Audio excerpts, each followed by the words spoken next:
Hello everybody, welcome to number 27. I'm Jack and this is the InfluEnzo, and I was just picturing better times, what feels like months ago now, when I was actually driving this car. So this is the InfluEnzo. For those of you that haven't been following, this is a Ferrari 308 that I bought unseen at auction at the start of lockdown in April last year.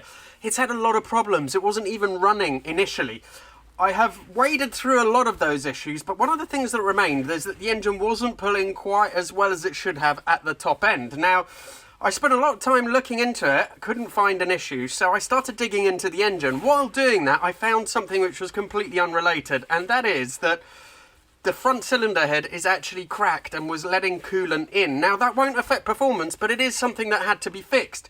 Ordinarily, what you would do is you would take the engine out of the car, then remove the cylinder head, because they can be really stubborn and very difficult to get off. Because I'm in a single garage and I just do not have the room to do that, my options were either to send it off to someone or to try and take it off in situ, which is a real challenge, and that's what I'm going to try and do now. Just before I start taking everything apart, I am double checking with Alan at EMP, who are the guys who are going to weld it up, just in case there's the tiniest chance that they can do it in situ.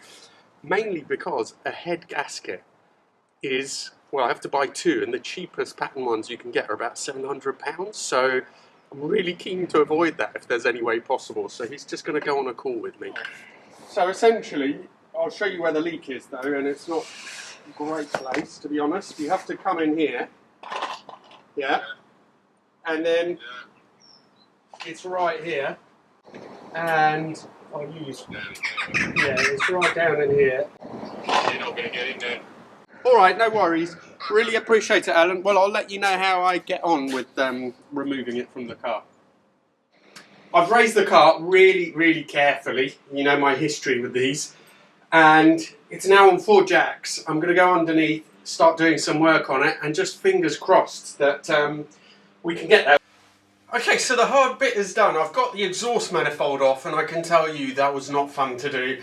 I've got various other bits off, including having to take 3 of the carbs off all over again, which was pretty hurtful really, considering I've just rebuilt them, just fitted them all back up with the throttle linkage and everything else.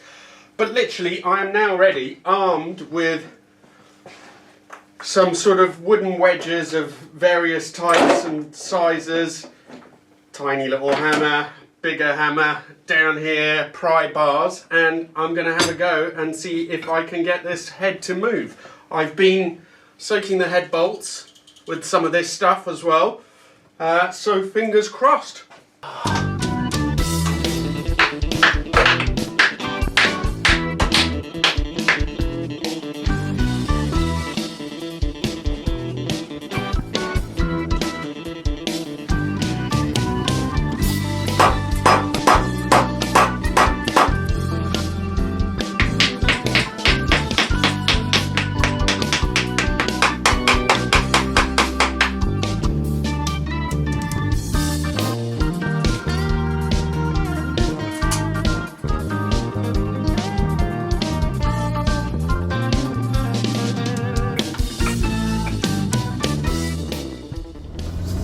It has been a frustrating few days with the InfluEnzo. I got everything disconnected from the head, and I have been really totally pointlessly been trying to get the thing to move ever since, and I haven't managed so far. The great thing about this 308 and the InfluEnzo is the incredible community of people who have been so supportive, and that ranges from Scott Ratarossa, who a lot of you have mentioned. Scott will sort it, contact Scott. Well, I am in touch with Scott already. I have been for a while. He's a great guy. He's super busy with his 512. I don't think he'd have time to come up and help me. Plus, he's never taken a head off before. But Ian Tyrrell has been hugely helpful. And of course, Mick at QV London, who already did a little bit of work on that car, has also been really supportive and given me loads of advice. And they have a head pulling tool.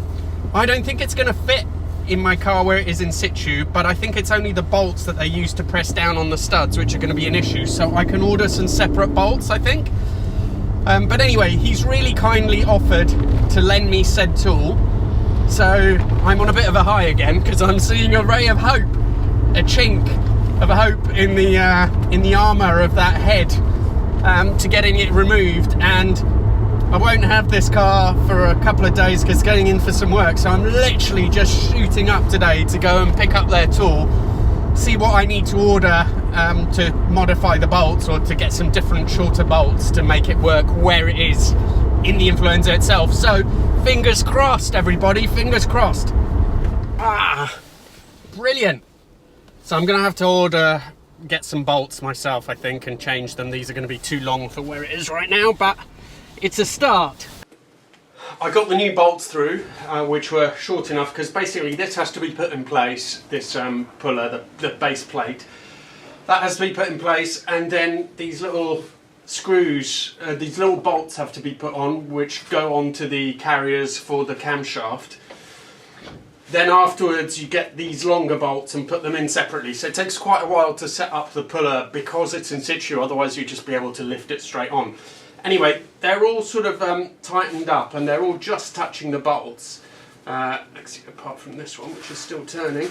And essentially what I want to do is try and turn each bolt by the same amount to make sure I'm pushing down the same on each one. So we'll just start off. Let's see what happens. One of the things which is worrying is I borrowed this from QV in London.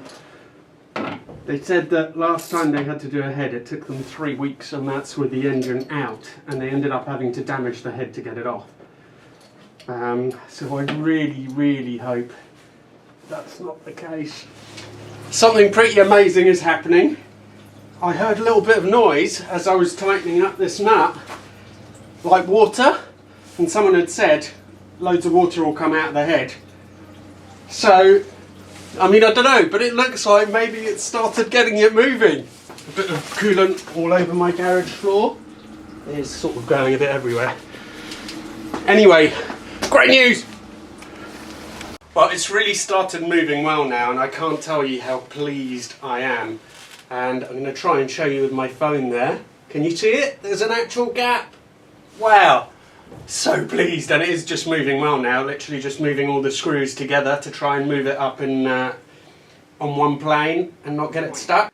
I thought you might appreciate a slightly different viewpoint. So I've got to the stage where that head has gone so far up, and I was aware of this, but I didn't think it had gone far up enough, that basically I can't get the pusher bolts out, which means I can't get the puller out and I can't get the head out. So I ended up having to cut those bolts, which is okay because I bought those. So I cut those out, made sure I plugged out the tanks and everything. I was a bit nervous about blowing myself up, but anyway, got away with that. And now that it started moving, you know, the rest of it should be quite straightforward, I suppose. Although that was massive progress, and now as you see, there's a big gap in there, I'm still fighting it because it's just coming out very slowly, and I'm having to sort of tap wedges on each side, and basically it's a struggle. It's a struggle, but we'll get there eventually. Right, well, it's been 3 hours since I did the last little update, and all my sort of banging, wedging, all the rest of it, it hasn't moved. So it's now 16 millimeters, that's how far off it is from the block.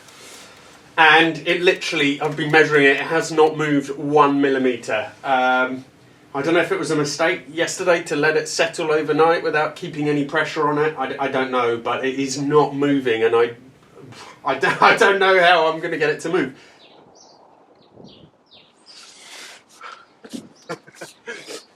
Well, I wanted to get a good thumbnail for the video, but basically, yeah, things are not going well. Really, it's just not moving. So what I'm going to have to do, I'll spread out here. The more bits I take off it, the more panicky I'll get that I won't be able to put it back together again. And there's quite a lot of stuff now that has come off. But this is the puller with the bolts that I had to cut. I'm going to have to get some more bolts which are slightly shorter than these so that I can put it back and pull it out some more and then hope that it can be pushed back out. But, you know, such as working with cars, it gets dispiriting, but then you sort of have another go and things improve, and, you know, there you go, really. I hope it will run again one day. Thank you so much for following. Please do subscribe and allow notifications if you like what you see. And also, please follow me on Instagram as well. That's the best way if you want to message me. That's how I reply and communicate with people who want to get in touch. Thank you so much, and better luck next time, hopefully.